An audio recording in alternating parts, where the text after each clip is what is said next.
Yo, my name is Blazy Dead, homie. You're watching YadaMedia.net. My initial job working at Psychopathic was for Twisted. They were like, hey, we need somebody to come down and do some work at our in-store. And there were two spots. The first date was at Rock of Ages out in Garden City, and the second one was in I think it was Hot Rocks or it's been so long, I don't remember the goddamn name. I was dressed up as Jason, and the second day I distinctly remember it being so goddamn hot. I was sweating to death, but them lines were so damn long. I was happy as fuck with my homeboys. It was the shit, and I had a great time. But that was my first official probably job for them, straight up, Psychopathic style.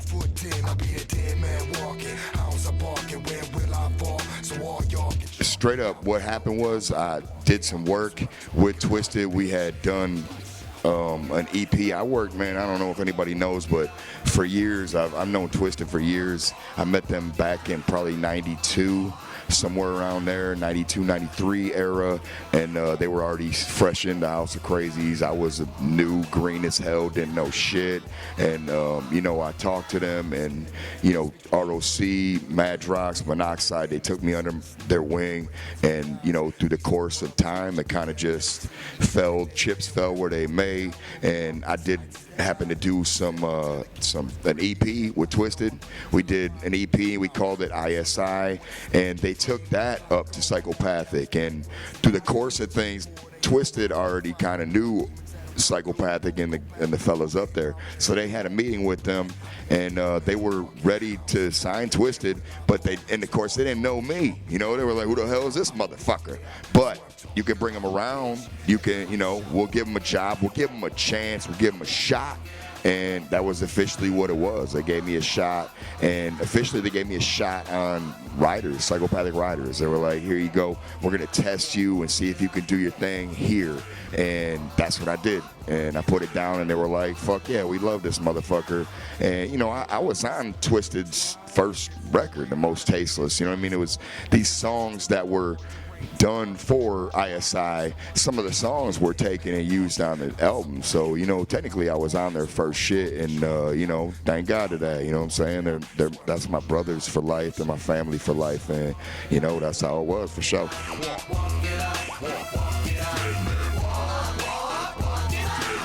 Two Crazy Devils was something that me and my homie had started. I met dude working.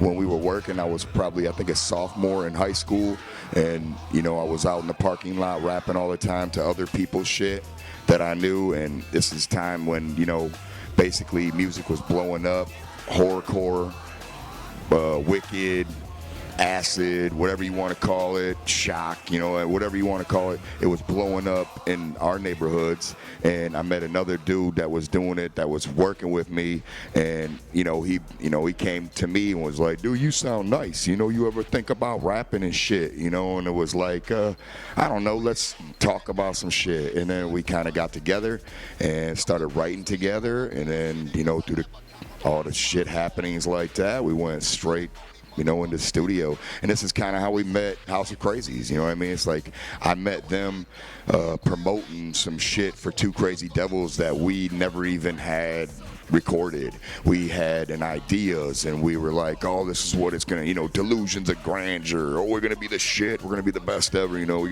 got ideas for days, this is what we're gonna do, and Two Crazy Devils was what it was, and what it changed into be is a lot of different stuff. But everything happens, I guess, for a reason. Everybody starts somewhere, and that would happen to be the start of my musical journey, if you will. I'm not mad at that, and I don't shun it, and I don't care either way. If you heard it, and that's cool. But a lot of the music was never originally supposed to come out, because through us growing, we grew through the first recordings of this record into a totally different entity, and we called ourselves the Sleepwalkers, and then we started doing this, and it was the same exact two guys, and and we did posters. We had no idea what we were doing. We were just a couple of kids that were like, hey man, I think this is how you're supposed to do it. And like I said, delusions of grandeur, and it's everybody starts somewhere, and that was us. That's my start, straight up.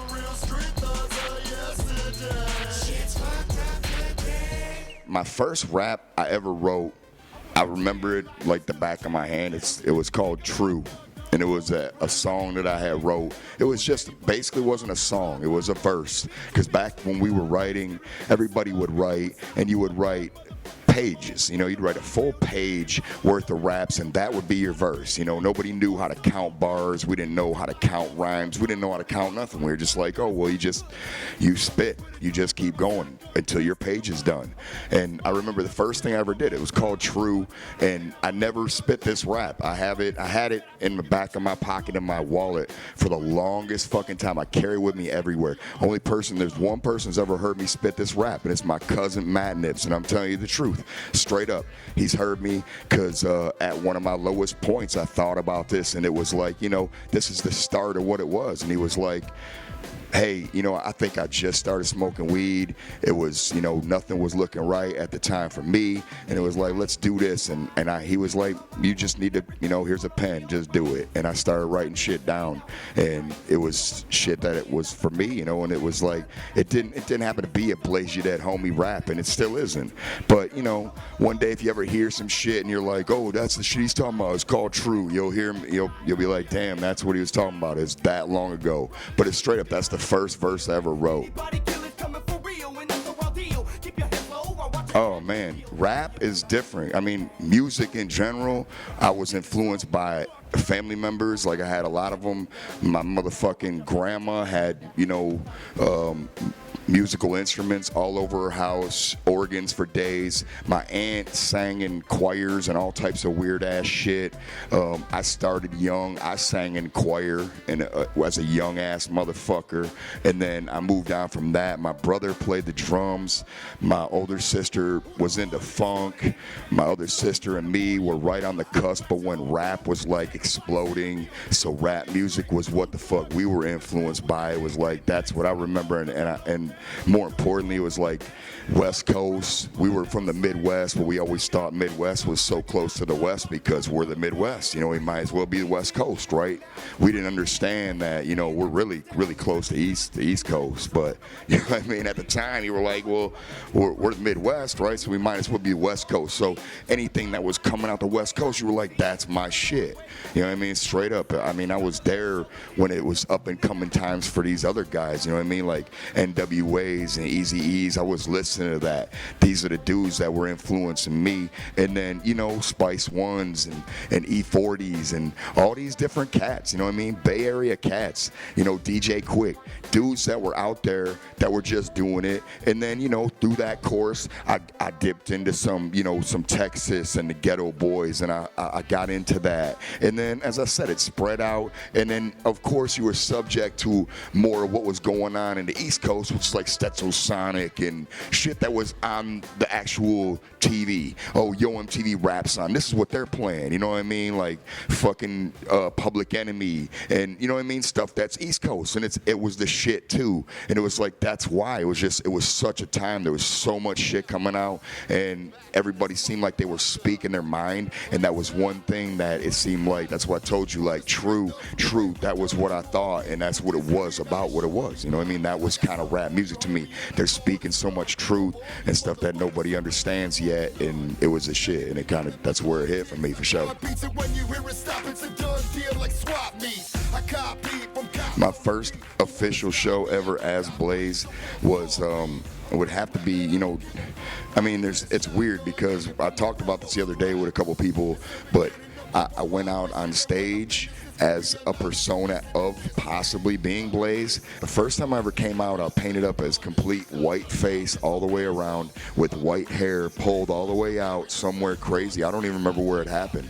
It was either in somewhere in, I think it was in Pittsburgh or Philly or something of that nature, but it was on an ICP tour. I think it was a Jekyll Brothers tour, and it was just one of them nights, odd nights, where Jay was like, hey man, come out there. Come out there when Twisted comes out with us and do some shit. Throw some Fago with us. And that's what I did. And it was crazy as hell, and that was wild. But the first time I officially performed as Blaze Your Dead Homie would have to be at the gathering of the Juggalos. And that was the first one ever. The first ever gathering of the Juggalos. That was the first official performance of Blaze Your Dead Homie. Me and Killa, 11 minutes. Kept grinding was damn near the exact shit what I said it was close to, except for I think I might have got the date wrong if the official gathering started in 2000, because I always forget to count that year. But I'm close, the 01 or whatever the fuck it is. But yeah, it was like straight up, yeah, it was around that time. And besides that, I was at the Christmas party and did a song with, everybody, and, it's still a joke with a couple of us, you know what I mean? But it was the first time we did the Riders, and it was a Christmas party, and everybody else was doing their thing, and then the last song came on the Riders, and they were like, hey, we want to call Blaze up here, and I basically damn near came from out of the audience, and ready to do and did the fucking verse with them, and it's notoriously kind of funny, but yeah, that's what's up. I guess I look up to my dad, because he still does it, and he does stuff for the love of the love, and that's what I want to do for the rest of my life, and that's what I've been trying to get to do for doing music and kind of what it is, and I have love for music, and I just want to continue to do it for the love. I look up to my dad because he continues every day. He's retired. He worked his whole entire life. He did everything he could for us. Most humbling experience is anytime somebody has told me that my music has had anything to do with helping them with a problem in their life, help, maybe better their life, better their situation, save their life through, maybe it's possible they were thinking about having hard times and suicidal thoughts and whatnot. And, I said it's happened on a couple of different occasions, and anytime that happens, it's like, man, holy shit, nothing's more important than you, meaning your life and, living it. And, there's always somebody out there that got love for you. And, that's what's up. And I'm glad if you find something in what I do in my music that helps you get through everyday life. That's what I'm here to do. That's what I'm trying to do. I'm hoping this is your outlet to, listen to me, vent and talk shit so you don't go blow something up. You know what I mean? Straight up, that's kind of what it is.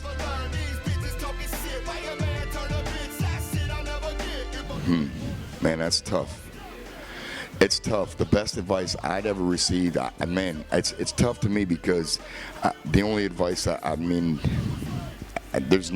only advice I can give to anybody else is continue doing what you do and don't let nobody stop you. And that's kind of what the advice that's been given to me. Just do you. Don't let nobody stop you.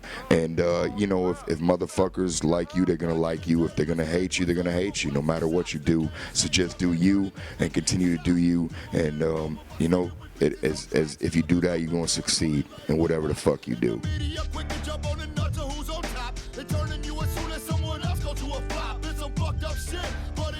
I would say, for the first probably, I guess maybe how many years in my career I was considered an African-American male.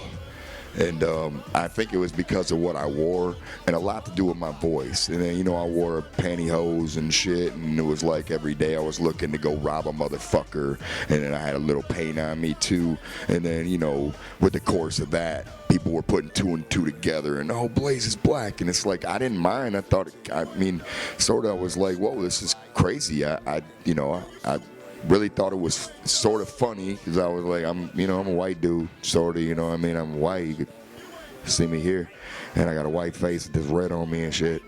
But yeah, I mean, that was it was a little ridiculous. It was kind of funny. And then, you know, people perpetuated it and continued, and that made it to be a good laugh and a joke, because everybody would say it later on. No, and somebody would try to defend it. You know, oh, Blaze is white. No, he's not. No, he's not. You know, and they would get into almost like altercations, and yeah, I'm just sitting there laughing. It's just, yeah, it's the urban legend about me, I guess, and that's what it is. It's funny.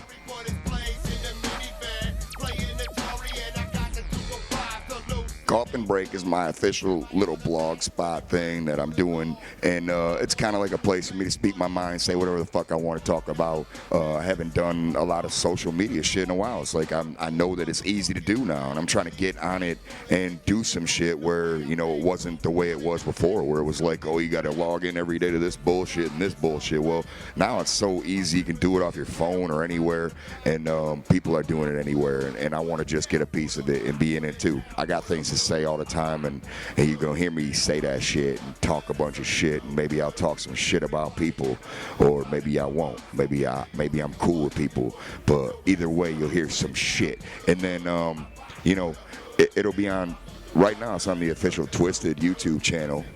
I believe it's available there. So, you know, peep me out there. And as time flies, maybe I'll get enough, and maybe I'll get my own official channel, and we'll work it from there and be banging brand new shit, you know. So, you know, just keep checking it out.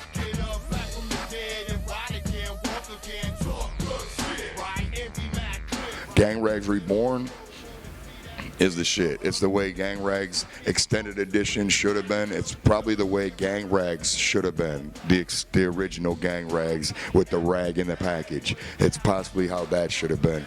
It's dope. It's devastating. Brand new music. And it might be brand new to a lot of people that actually think they've heard it. A lot of people think, you know, I've seen comments where people think it's this sounds like he better not redo Dead Man Walking. He better not mess up Dubsack. It's, well, these songs ain't even on the album. You know, that's the first thing. The Gang Rags Extended was a little bit of material that I had left over that I actually had to begin with to put Gang Rags together, and it had got pushed to the back burner. It was a last minute effort. They said, you have this material, what are you going to do with it? I wanted to release it, so I put it together and packaged it up and said, let's take it as a tour exclusive only. See, I only had probably about maybe 800 to 1,000 copies made, and out of them, only a few of them were sold, because in the end of it, they didn't like some stuff that was on the CD, so they burned a lot of them out. So I took that, and with that knowledge, like I told you, it wasn't how I wanted the CD ever to be done.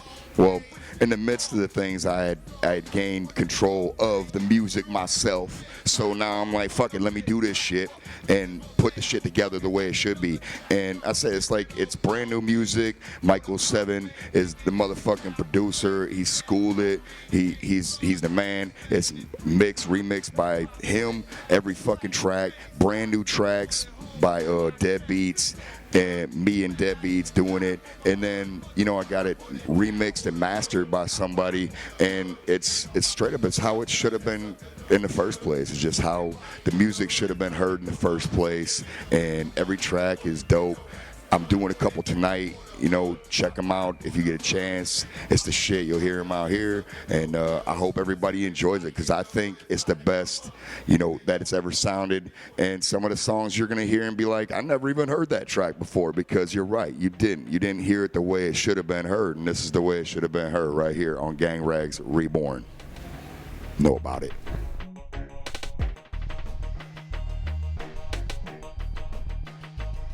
It's going to be in stores. It's going to be at twistedshop.com. It's available right now for pre-order at twistedshop.com with some flavor and shit. I don't know exactly what it is. Don't ask me, because I'm not the sales pitch guy, but I can tell you that there's some flavor. And if you go to twistedshop.com, you will be able to figure out what that flavor is. You can pre-order the record.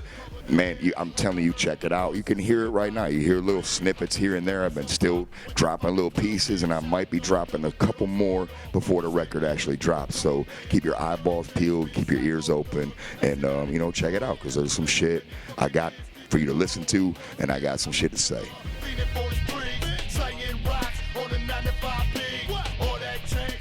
I'm working on right now. Actually, I'm actually at the end of this dismembered in September.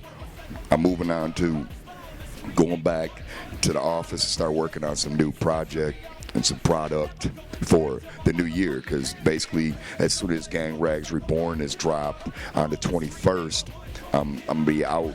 Maybe doing, you might see me catch me in some spot dates here and there and some stuff, but I'm definitely trying to get back out in January and maybe with a brand new record because I want to do some new shit. But I'm going out and looking to go out possibly with Johnny Richter, and they're trying to book that right now. You know what I mean? So we're trying to get back out on the road. I want to be back out there to push this shit, but as well as push some brand new shit. You know what I mean?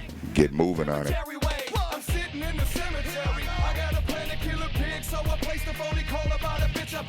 Oh shit, man.